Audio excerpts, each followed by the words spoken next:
Irreverent, entertaining, cool. You're listening to LA Talk Radio.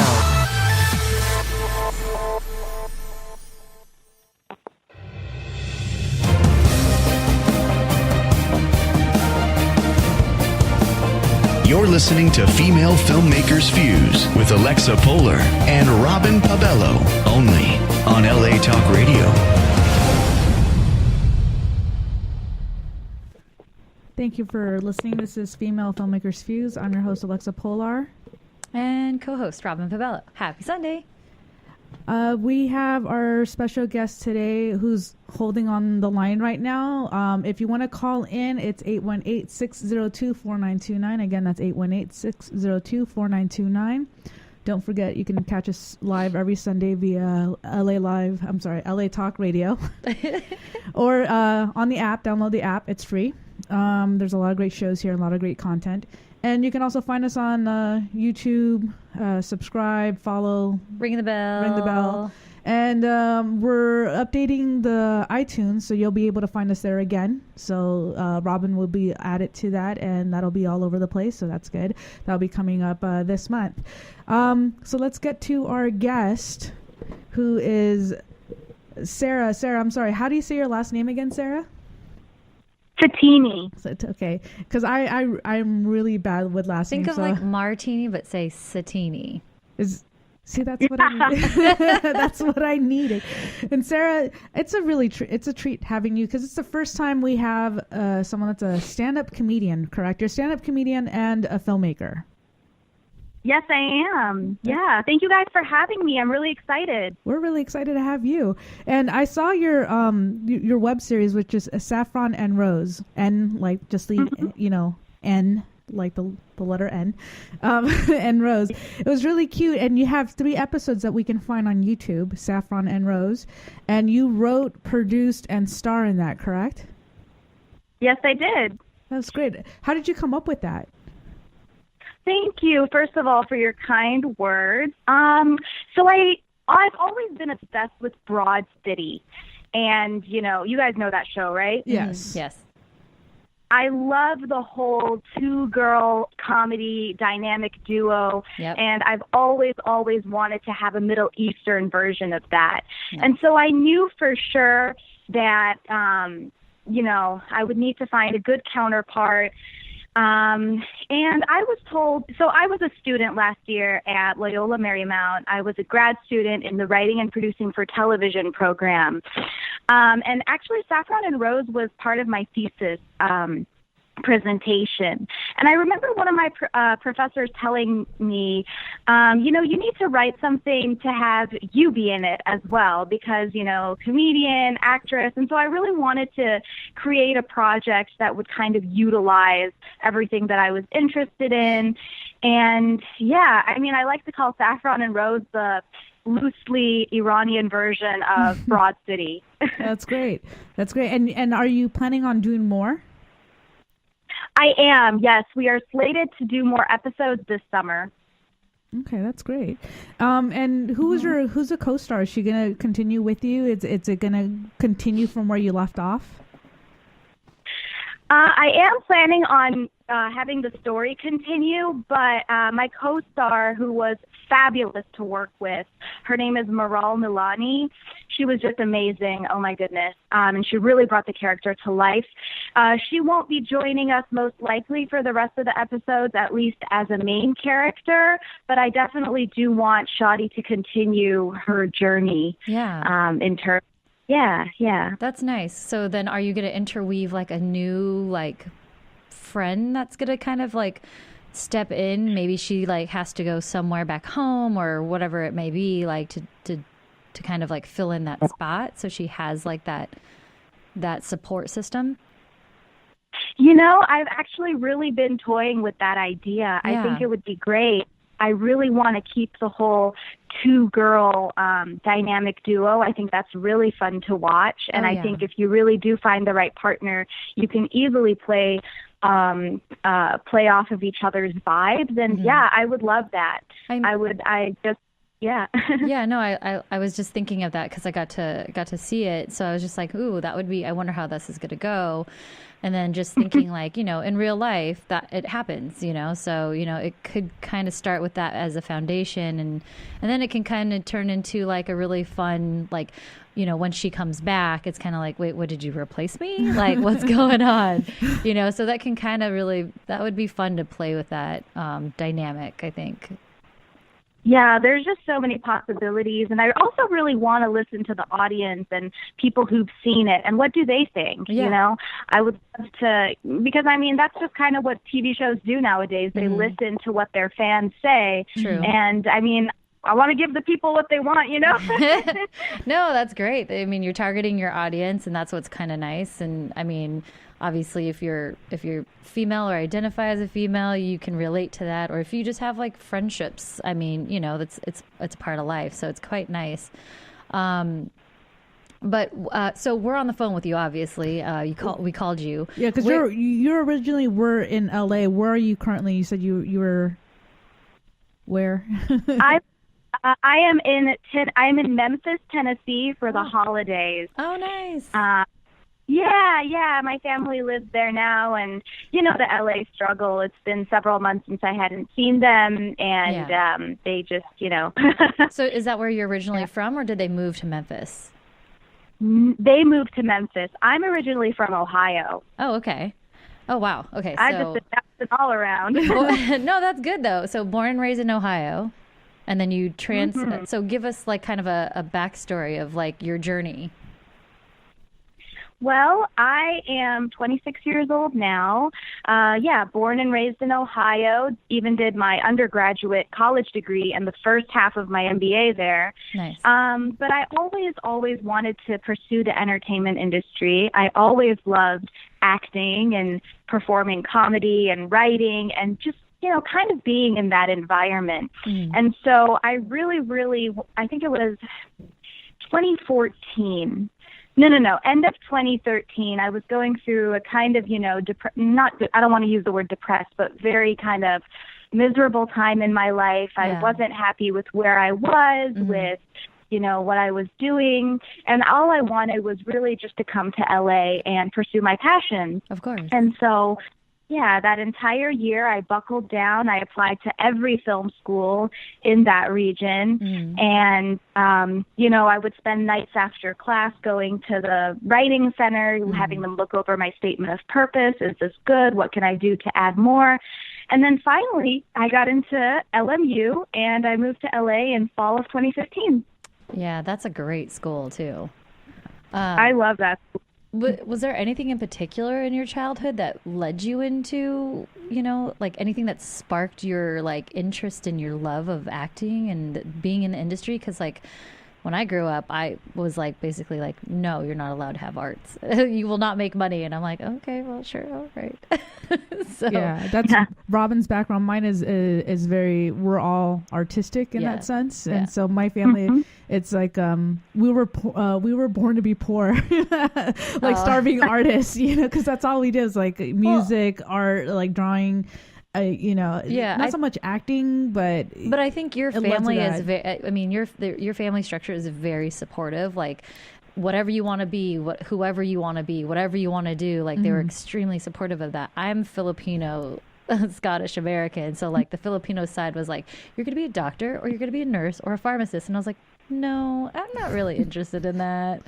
So did you go through the same thing, Sarah, or how was your structure at like what Robin said or asked? What led you to get into the entertainment industry as a kid? Well, so it's kind of random, but when my mom would tell me that when I was, you know, like a baby before I could even talk. Hang on one sec. We have a call right now. Ooh, you have fans. Hello, caller. You're on the air. Can I get your name and where you're calling from? Hello? There you are. You're harder to reach than the summit of Mount Everest. Good afternoon. This is Joel Collins calling for the Fraternal Order of Police, Texas State Lodge. Ma'am, really quick, we're mailing out the envelopes to help provide financial assistance to the families of member officers in need. Hello? Sorry, yeah, this is a radio. Thank you. Sorry about that. Thank you for your time today. Maybe you can help out on the next drive. Sure. Thank you. How about that? Are you still there? Oh my gosh. That was awesome.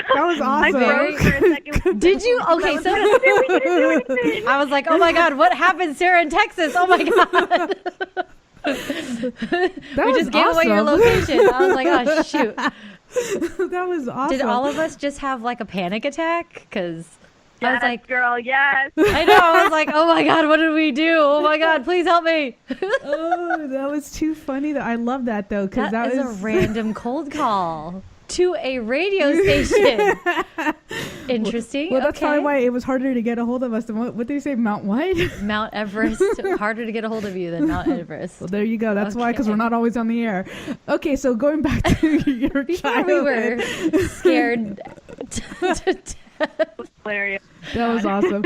You know, I think you just got some material for your stand-up comedy right there. Just like... Yes, perfect. Man, I've always looked for parts of my life for that. So a lot of... I did a lot of, performing and stuff when I was a kid. My mom would tell me that before I could even talk, I used to draw. And then even though it was just scribbles, she describes them as being a story. So she was like, yeah, in that essence, you were always a writer. And then when I was 10, I would entertain my parents' families, gatherings, and I would just stand in front of them and talk and make them laugh. I didn't even know that stand-up comedy was a thing until a few years ago. I always thought it was just a way to get attention. That's hilarious. No, I mean, that's quite interesting, and I love the fact that your mom has those memories of you, because obviously you're too young to actually have those, and I'm wondering if she maybe kept some of those, for instance, memoirs. When I was 5 years old, I was enrolled. My mom enrolled me in ballet classes, and we would do the Nutcracker every year. And so that kind of sparked my interest for acting, I would say. And so basically, I'm sorry if this is kind of a long-winded story. No, not at all. No. We want to hear that. This is the part that makes you an individual. Exactly. Awesome. Thank you. And so, my parents, both of them, they're both immigrants, very hardworking. And there's kind of this joke in the Persian community. You've got 4 choices: doctor, lawyer, engineer, or disgrace to the family. Seriously. That's such a generational thing. It's insanity. It's still existent. It's still existent. I have mutual friends where that's still very viable, and it's kind of just dude, you're an adult, this is still applicable. It's what my mom, when my grandmother was still alive, she would go home to the Philippines, and my mother married 2 adult children. My grandmother would send her with a chaperone, and I was like, Grandma, and she's like, she's my daughter, and I'm like, okay, okay, yep. I cannot argue with that. But it was just that's the thought process of that generation. And I think it's lovely. It definitely is. But at the same time, it's just kind of dated. Whoa. Let's, I was born and raised that way, so I don't want to be disrespectful to my elders. You know what I'm talking about, Sarah? Yeah, I absolutely get it. Yeah, no, I understand. But your family has been supportive, right? Yeah. I remember actually telling my parents when I was in elementary school, oh, when I grow up, I want to be an artist. And then my mom would laugh and say, okay, invite me to your mansion when you're older. That's fantastic. Yeah. So a lot of it does have to do, though, with being able to support yourself, as we talked about earlier, the whole starving artist phenomenon. But, you can't just drive away from your passion. And so basically while I was in high school, my parents put a very huge emphasis on math, science, getting high grades in that. Do you want to do engineering? Do you want to do go into the medical field? And when I got to college, finally we settled on business, which is kind of a versatile field. And I would really recommend that to anyone who does want to get into the arts, because a lot of times art is also a business. Yes. Yeah, and so that could definitely help you out in the long run. And I just remember during my time during undergrad, I would get all my homework done, and then I told myself I'm going to dedicate all of my free time to acting in student films and writing plays and just, filling up my resume so that when it does come time to graduate, to graduate and go on to grad school, I'll have something to show for it, to go for what I really want. Absolutely. And yeah. So, it's like you kind of hit two birds with one stone. I don't know if that's the right expression, but yes, that's correct. Yes. Kind of go ahead with two different paths. Yeah, no, I think that's really smart, and like that's kind of what I've been telling like the younger filmmakers. I was mentoring some high school students that wanted that their first time writers or first time directors, and we're cinematographers that were coming in to like help showcase like that partnership, and like the fact that they have these programs for high school and middle school students. I was like, dude, where was this when I was going to school? Like that would have been amazing to know that there's a structure and a support for this, because you're right, a lot of the first things that go in our education system is the arts and sports and anything that's extracurricular. I love the fact that you thought that way, ahead of your time, thinking, okay, I'm going to take advantage of it, because like I also went back to school to a 2-year program, film, TV and film. And I was like, I'm going to shoot everything. I'm going to light everybody's project. And I did. I was lighting every single project, every studio shoot, every PSA, every short, every anything proof that you of can... concept, anything that I could do. I was lighting everything I possibly could, because I just loved it so much. And then I was like, oh, maybe I should start shooting too instead of just lighting. So I did what you did, and I just took full advantage and was like, oh yeah, I shot 17 projects in 2 years and da-da-da-da. It was like, yes, I can make all the mistakes I need to and then, volunteer and just try to do it. And I actually still do that. You know what I mean? Like, even though I'm a working professional, I will still be like, oh, you need help? I'm down. Like, if I'm available, I'll do it. Like, not a problem. And if I'm not the DP, then I'll light something or I'll AC, whatever it is I can do to stay grounded. That's really cool. And Sarah, yeah, I wanted to ask about the whole stand-up comedy, because I know it's gotten better for women, because I know I recall that it was always like a struggle, like as in any field for women. But I know that in comedy it was just like it is in this industry. It's a man's world, and in comedy it was the same thing. And I remember that there's a movie called Punchline. I don't know if you've seen it, with Sally Fields and Tom Hanks. I love Sally Field. I love Tom Hanks. I love both. Tom Hanks too. Have you seen that movie?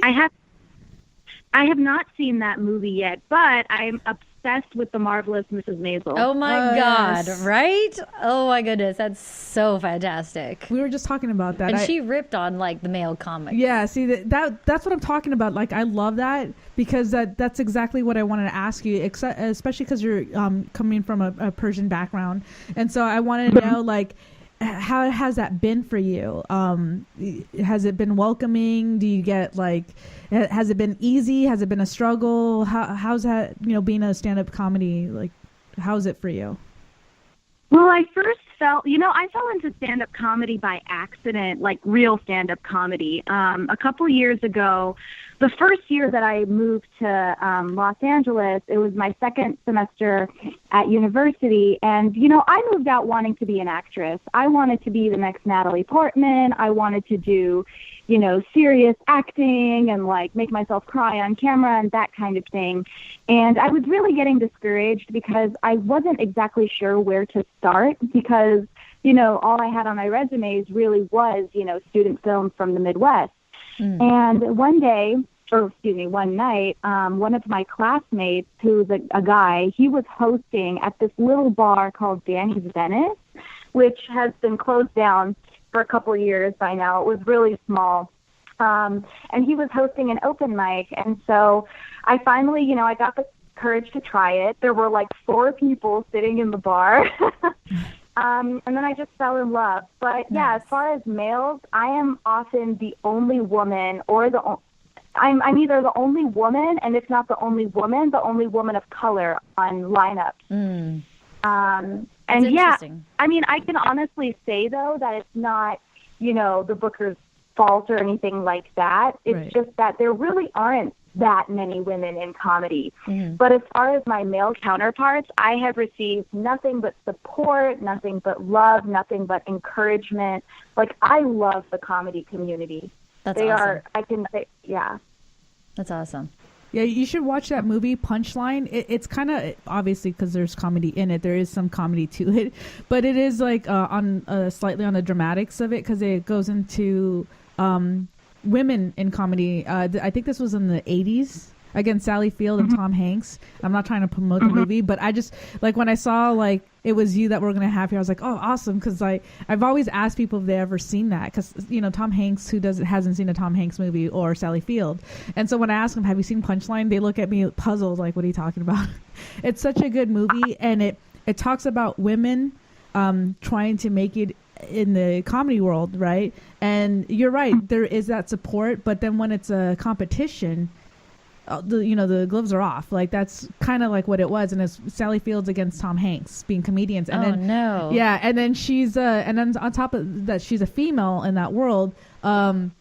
She's a mom too. Yeah. So she was dealing with that, where people were like, you know, just go back to being a housewife. And it was really, it's an interesting movie, and you would think it's dated because it was done in the 80s, like I said, but actually I think it was ahead of its time. Of course. I mean, here's the thing. I was in this debate about 80s movies, and they were just like, yeah, it was great stories and great da-da-da. It just was ahead of its time. It just couldn't get there, like the delivery of it. And I'm like, no. Yes, I understand that. And it looks like, when you go back and you look at, like, most of the 80s, most of them don't hold the test of time.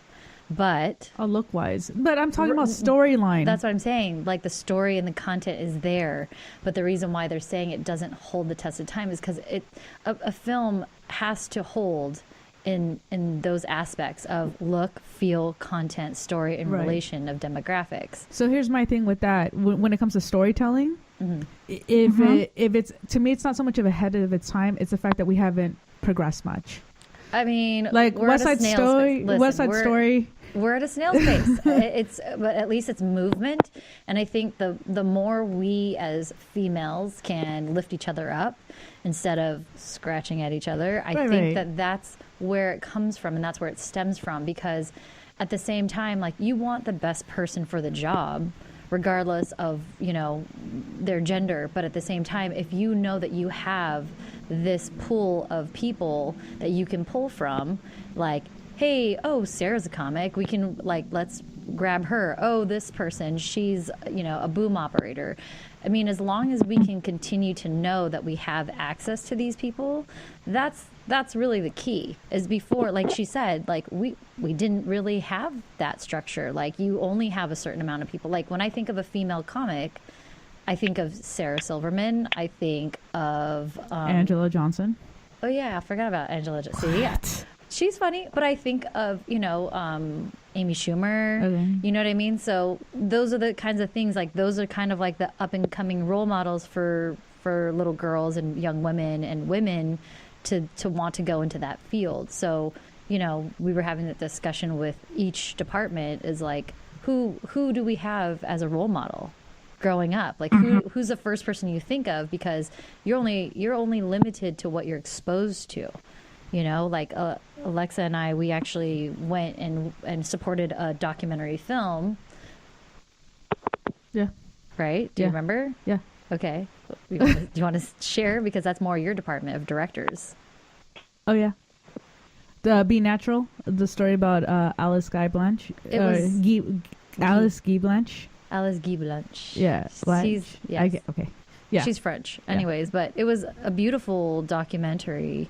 And, you know, I mean, it was interesting because it was a variety of people in different departments just saying, how come I never knew about this person? And now it's coming to light, even though, you know, I mean, it was in the early 1800s. My goodness. Yeah. You know, she was one of the very first, like, directors. And then on top of that, one of the first female directors. And she owned her own studio. Yeah, which she never got credit for, which is amazing. So, you know, like, as long as we can we can continue that. I think that's what's beautiful. So that's why I really enjoyed your web series as well, is, you know, it was 2 leading females, and, you know, their stories. I'm just waiting to see more of what blossoms.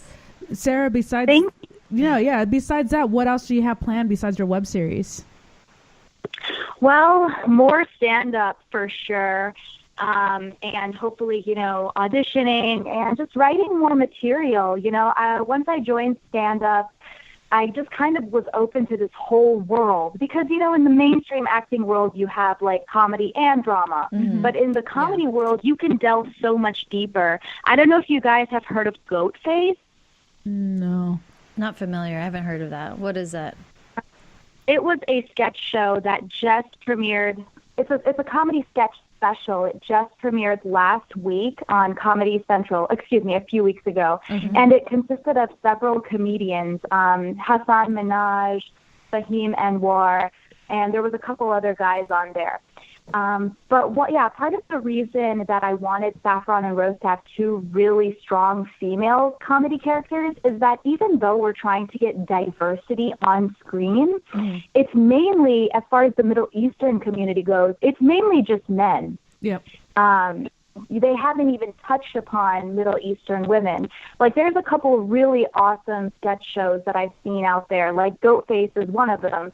Those 4 gentlemen all started at the Comedy Store, and they're all of various brown backgrounds. And there's another comic who I know, he's a really cool guy. His name's Ahmed Weinberg. He had a Ramadan special. It was called Ramadan with Ahmed. But, you know, again, all of these shows, I did sketch, there wasn't any, like, females, you know? And so that's what, with Saffron N Rose, I was kind of like, you know, bring them into existence. Yeah, exactly. In that.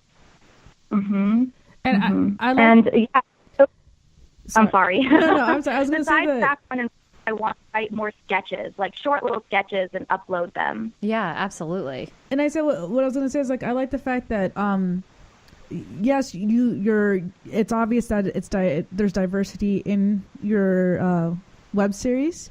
You don't make it where it's like in your face, because you're making it like this is your life, this is how you live. You know what I mean? Like, not that it's based on a true story, but I'm just saying, like, you there's other, like, the way someone else would do it. If I were to write for someone else and I don't know their background, I don't know how they live, I just know the stereotypes, then I would add the stereotypes like crazy because I don't know any better. Not that I would do that, I'm just saying as an example, others do that. So when you're watching shows, the stereotype never goes away because they think that's what it is that anyone that's this, that's what it is. Anyone that's that, that's what it is. But you're showing them that this is who I am, or this is how we are, and we're just like everyone else, except that this is my background. So, you know what I mean? Like, does that make sense what I'm trying to say? That's what I liked. It wasn't like too much in your face. It was just perfect. Yeah, thank you so much. I really, really appreciate it. And the thing about, like, I really do want to delve more into that, because Middle Eastern culture is also so incredibly diverse, and people don't realize that. You know, there's religious, secular in between, there's liberal, conservative in between. There are all these different cultural backgrounds, like different countries that, you know, don't necessarily speak the same language. There's just a myriad of different things that there is to explore. And so I really, you know, with Saffron N Rose, I really do want to kind of take it down that path, because it's kind of also difficult when you do see someone of your background who puts something out there like, hey, yeah, this is the way all the brown people are, or all, you know, everyone of our culture behaves or believes. Yeah. That's really intriguing. I don't want to, yeah. No, and I'm glad that you didn't. That was the point. What were you going to say, Robin? I'm sorry.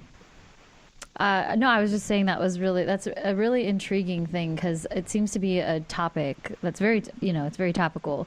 Is just like going back to your roots and knowing, like, there is not just one generic, hey, this is what you are, this is what my expectations or my thoughts are of your background. And there's just a bunch of different layers that, like you said, they're different secular and, you know, across the board, because it depends on your upbringing and, you know, your mother and your father, if it's whether it's religious background or traditional or non-traditional. Like, I call myself a coconut because, you know, I'm brown on the outside and I'm white on the inside. I was born and raised in America or California, but like my parents, you know, they both moved from the Philippines. You know, my granddad was Scottish. Like, it's just kind of a weird mixture of stuff. And like, obviously I don't have like a Filipino accent. I don't speak Tagalog, but I speak Spanish and I spoke Italian. So it's kind of like, where'd you get all these other things, and why don't you speak your home language? And I even have family members that are just like, oh, you're not Filipino. And I was Robin's like, oh an my enigma. gosh. She's an enigma. No, it's not that. It's just, it's an interesting thing of being first generation coming here from parents that migrated from my home country to the U.S. Right. And it's not stereotypical at your household. And that's what I mean. It's like, it's the same Wait, with what do you mean it's not stereotypical in my household? what we were discussing. Like, if I go to your house, if I don't know what a Filipino household is, if someone were to showcase that the way they think it is, they would do certain things to show, like, to make it seem like in your face, like they're Filipino. Like, okay, right. That's what I'm trying to say. Like, I was very naive, and I was just talking about this yesterday with my family. A lot of people, I'm Peruvian. And so a lot of people think like when you go to Peru, you're going to see a bunch of llamas walking down the street. You do. I'm just kidding. Only if you're in Cusco. but that's what I'm saying. Like, you don't. And my naive, it was like, I thought like there was a certain look, a certain way to dress and be in Peru. Me being Peruvian, I didn't know, because I grew up in the U.S. I grew up here in California. I'd been here since I was 7 months old. I went back to Peru when I was 12 years old. That's the first time I went back since I traveled here. And so when I went back to Peru, I was with my younger brother, who was born here in California. And there was a liquor store, and there was a Japanese couple. It was a little small mom pop type of liquor store. And my brother and I looked at them in shock. I'm like, there's Japanese people in Peru. And then I was like, maybe they speak English. I don't know why we thought that. We were young and stupid. So I walked up to them. Kids. Right. We walk up to them and start talking in English. They looked at us confused, and they started talking in Spanish. And I was like, shocked, you know? And so then I realized, like, it doesn't matter where you're from. You're going to get diversity. And it's not always what people or other cultures say it is, if that makes sense. That's what I'm trying to say. Like, you're not going to go in my house and find an alpaca wall, or, you know. I mean, I have an alpaca because that's what I asked for when your family is like, what do you want? I'm like, alpaca sweatshirt, please. Thank you. No, that's sure. kind of how it is. Like, that's really cool that you both, you know, go back and you visit your parents' home countries. Like, that's kind of how it is for me. I go to Iran a lot, but the same with Iran, you know. You could go to cities that are like, you know, kind of like the big city and a lot of hustle and bustle, and actually look a lot like New York City.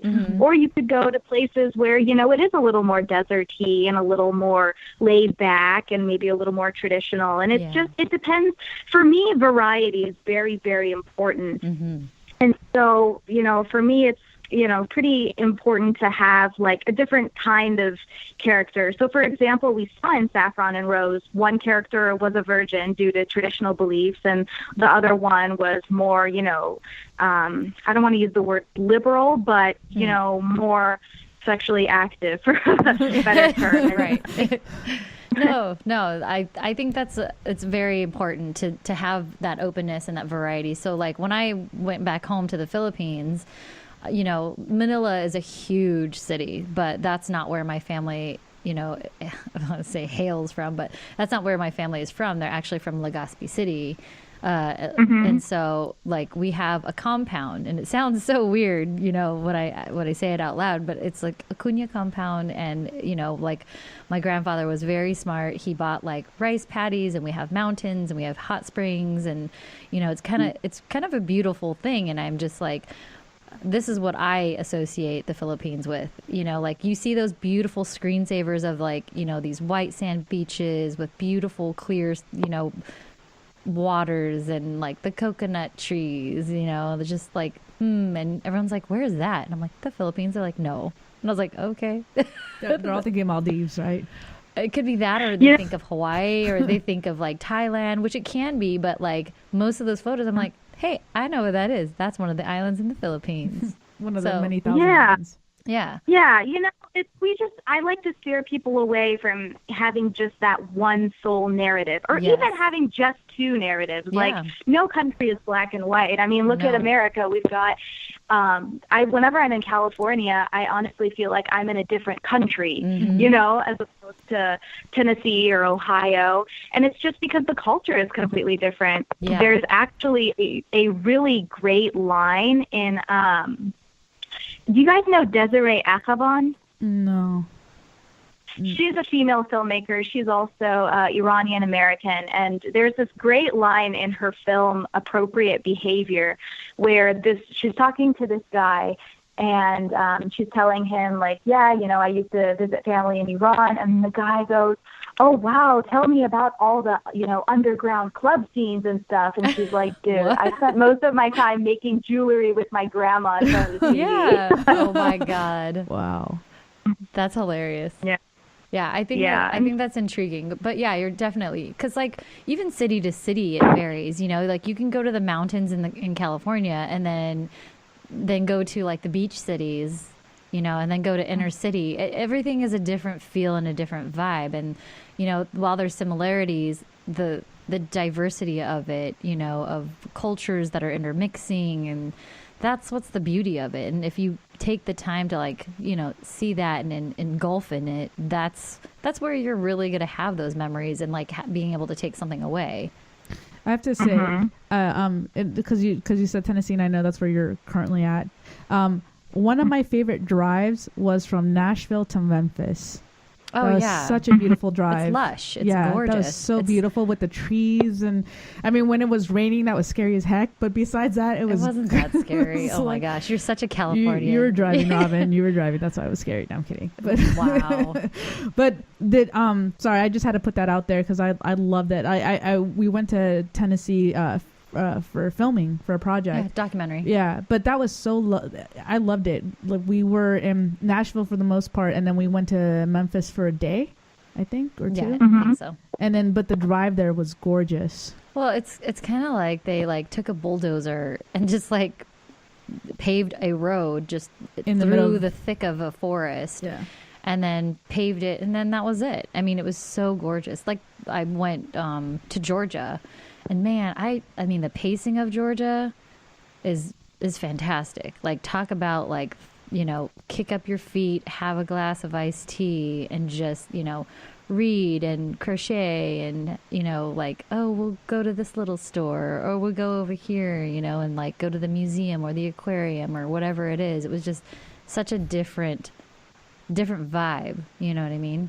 So I can only imagine, you know, how I've never been to Ohio. I actually do want to go there. You know, for no other reason, just to visit, because I want to go to different states. But you know, that's I don't. How would you describe? Yeah, it? and even within states, you know, I know Memphis is so different than Nashville. I've actually never been to Nashville, but based on what my family has told me, I mean, it's just different vibes, and you know, you've always got to be open to exploring more. So when are you just in the holidays? You're just staying with your family. You know, you're not permanent resident. I shouldn't say that, but you're gonna be staying in LA, Yeah. for the most part. Yeah, I'll be back in January. Do you have any coming up, shows, like stand-up shows? I'd like to see one of your shows. Thank you so much. Oh my God, I would love that. I do have a couple of shows slated for January and February. I'm going to continue booking when I get back. I do have a couple roast battles coming up. Ooh, those are Yeah. always fun. I love those. Yeah, you guys have seen it on Comedy Central? Yes. Yeah. Yeah, those are my favorite. Those are some of my favorites. I love those. The Comedy Store does their own roast battles on Tuesday nights at 11, and it's great. It's a lot of fun. Yeah, I think I've been there a couple times. To the roast? To the Comedy Store. Comedy Store. Yeah. But I think there was a roast. I can't remember who it was between. Like, I've gone to stand-up stuff, like whether they're big or small. I think my first one was Louis when I was in high school. Louis? I can't remember his last name. I'm so terrible with names. He had Anderson? yes. He always has like, you know, I mean, he's like funny, raunchy, and then like at the end, he always like hits you hard, like tugs on your heartstrings, and you're just like, you bastard. So. Makes you laugh, makes you cry.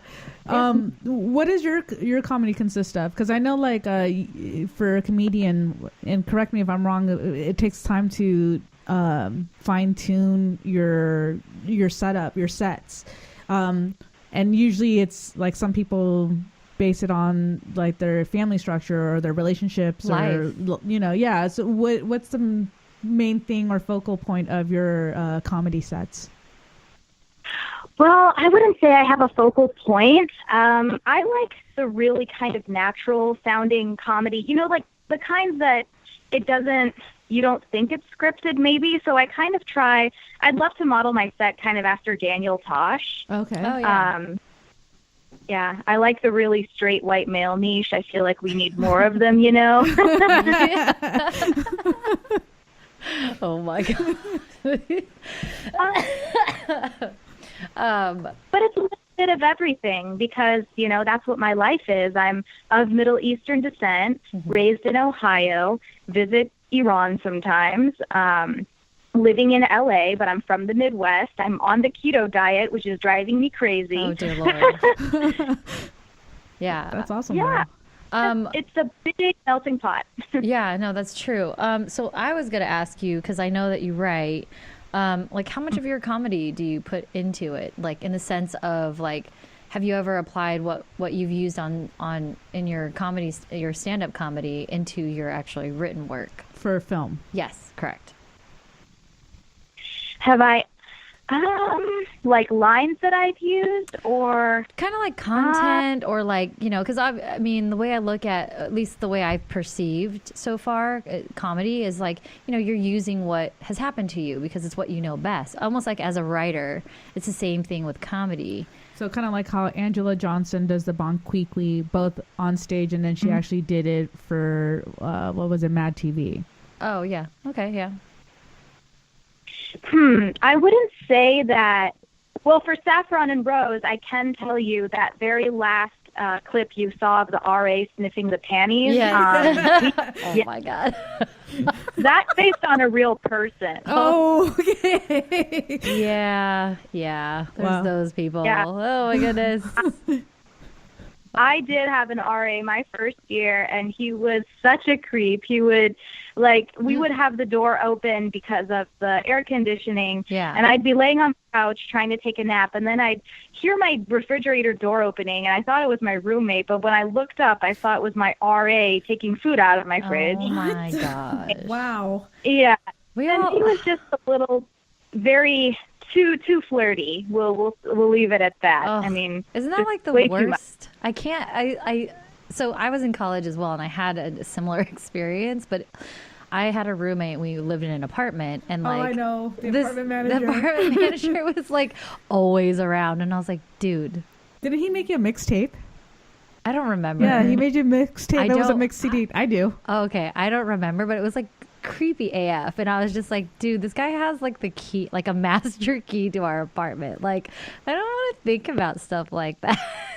I remember that, and that mix was a nice mix, but it was a creepy one if you put it together. I remember that. It was just like, Robin, who made this for you? She's like, oh, my apartment manager. I was like, I honestly, are you getting a discount? I Like, didn't even think of it like in a weird way until it was brought to my attention. Because like, you know, I'm like, if I'm not interested, like I've already said it, you know. But I guess I didn't think it through. I don't know. Does that make sense, Sarah? Yeah, it does. Yeah, I know. I mean, I wish more people would get the picture sooner, I guess. Yeah, Yeah. especially if you're pretty upfront about it. Like, you're not trying to be mean. You're just not trying to lead anybody on. I've talked to some guys that have told me that they wait. They know. So it's kind of like, even if she says no now, she's gonna have a time where she's gonna be like, you know what, he's really Why nice. are you hanging out with creepy people? I'm not hanging out with creepy people. I'm just saying, like, literally, it was almost like I took a survey, and it was in a group talk, and a lot of the guys were saying the same thing, and they were saying like, yeah, like eventually she's gonna have needs, or she's gonna have like feel down, and it's kind of like, here I am. Women are the same way. Some women will wait too. So I don't think it's based on gender. I think it's based on their personality and their persistence of what they want. There's a lot of examples we won't go into, but you know, there's some more material for you. Let's see. So within this hour, you got a scary phone call from a cop. So diversity, and then traveled creepers. around the world. We traveled around the world between the three of us, which was quite lovely. Yep. So I'm seriously, I'm looking forward to your stand-up, because honestly, you have to let me know when you're going to be, like, when it's going to take place. Give me a couple options and I will be there. I seriously, I love comedy. I've wanted to try it before, but I know it's not, I'm funny because I'm an awkward person. So I'm like awkwardly, like, what is it? Socially awkward is what I am. So I try to be funny so that they laugh with me instead of laugh at me. And that's my way of dealing with it. But other than that, should be a short. Other than that, we should shoot something. Shut up. I can't. She can write it. I can't do stand-up comedy, but I am intrigued by it, and I've always did honestly want to try it. I'm not funny at all. Yeah. Well, I would love to have you ladies at my show. That would be amazing. Oh yeah. That would be really great. Yeah. I mean, like I said, I love the comedy community, and people are hilarious, and I love the LA comedy scene. Oh yeah, definitely. I mean, that's what we're all about, is just supporting one another. So, you know, when and if we always do cross promotion. We've like teamed up with like other people, and just like, if you have something coming up, like, just post it, like, that way we can like try to like get more people in the door to support you and support one another for whatever it may be, whether it's big or small, I mean, however it is that you can. That's really what we're all about. Oh, absolutely. If you follow me at Sarah Fatemi Comedy on Instagram, I normally post when I have shows coming up and my schedule. Right now in Tennessee, we're on break, but yeah. No, that's fantastic. So there was one thing I did want to ask, because this is something I always like to kind of touch on. So in the business, because it's not all like rainbows and unicorns, although we try to make it that way, can you share real quick just a struggle that you've had to deal with, whether it was like, professional or personal journey? Yeah, I would say, honestly, kind of back to the thing that my parents would say. I would say, the supporting yourself and the job search, and all of that's been really difficult. Obviously, you ladies know. Mm-hmm. It's. I mean, I would say that's one thing that's really a huge struggle for any artist out there. And then, of course, you have to make time for your art, even if you have a day job. But and for me, I would say image. For me, for the longest time, I struggled with my weight and the way I looked. And I was just always kind of worried that, what will people think of like how I look? Mm. But then, it's funny because stand-up comedy gave me confidence, because you don't necessarily have to be like, quote unquote, pretty. You just have to make people laugh. Correct. And so, that's always, I mean, I think for a lot of girls, image, that's a huge struggle. Yeah, I've always noticed that, like, marketing yourself, and mm-hmm. like Alexa always refers to it as like being a product, because one of our mutual friends, he was just like, it's all about what they see, and your first appearance is your first impression. And I'm like, yeah, but like, that's coming from someone that's an actor. So I was just like, it's a little bit different when you're behind the scenes, like I'm, if I were to show up to work in like a dress and heels, they'd be like, how are you going to operate this camera? I'm like, very nicely. Thank you. But I wouldn't, you know what I mean? So absolutely, you do have that. And I feel like once you find your self-confidence in yourself, it doesn't matter what you look like or how you dress or how you present yourself, because your confidence comes from within. And I feel like that is what people will see and remember rather than anything else. But, you know, absolutely. And it just gets better the older you get, you know, the more you learn. And yeah, I really struggled when I first moved to LA a few years ago. I mean, I was really worried about appearance. And I mean, you're always going to have a little bit of that, but I mean, I can't thank the comedy scene enough, you know. That's amazing. That's super awesome. I love the fact that you found your confidence because of something of passion that you found. I need to find mine. Everybody does. It's a struggle. Listen, it is a struggle, and that's why we have the support system. Like, you know, I'm not pretty. I'm cute, and I have to say that because there are women that are absolutely gorgeous. You know what I mean? Like, I was just in Miami, and I was just like, oh my God, why can I just hide in the closet? They're like these bombshells, and I'm just like, yeah, I'm cute. I'm, you know, like you don't really see me in a crowd, you know what I mean? Like, and I'm okay with it. So as long as you're okay with who you are, then that's all that really matters, because that's what you're gonna, like, you know, that's what people are gonna be attracted to, is who you are. I mean, you know. Thanks for that after school special, Robin. The more you know. No, I'm kidding. Sarah, do you have any advice that you can give out to anyone that's listening that might want to come up and do the same thing, whether it's in comedy or in this field of entertainment? Well, yeah, like we talked about before, have some kind of backup, like, you know, have a business degree or learn a trade, you know, something that you can really support yourself while you're working towards your dream. And I mean, this is going to be so cheesy, but just being confident and just putting yourself out there, because, you know, the more you get your name out there, you know, the more you get heard about, the more people are inclined to check out your stuff. And so we live in the age of social media, and just kind of how you ladies, you know, created your own podcast, you know, just creating your own work and putting it out there and utilizing all the tools that we've been given. And eventually, hopefully, you know, things come of it. Yeah. I do want to talk to you outside of here from the podcast, because there was an idea that I had many years ago, a feature idea that has to do with comedy. And and I just wanted to work with the right comedian/actors for it. So maybe, you know, you and I can discuss that outside of this podcast, but I'm just putting way to leave the audience hanging. Whoa. All right. Well, but I'll be contacting you, Sarah. So I just want to let you know, because, you know, anyhow, yeah, we'll go into that later. That's awesome. But Sarah, thank you so much. Yeah. Where can people find you? They can find me on Instagram at SarahFatemi Comedy. So at Sarah Fatemi Comedy. You can also follow me on Twitter, though. Well, my Twitter's not really a comedy thing. It's just one of those.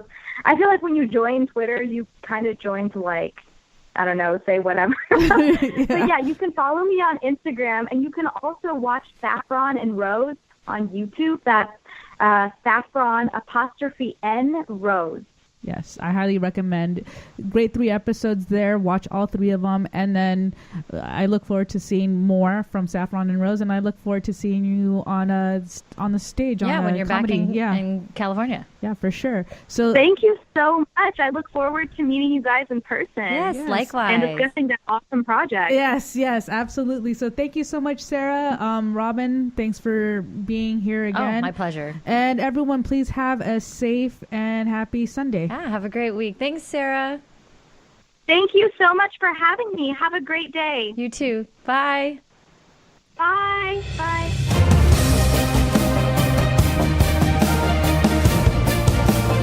You're listening to Female Filmmakers Fuse with Alexa Polar and Robin Pabello, only on LA Talk Radio.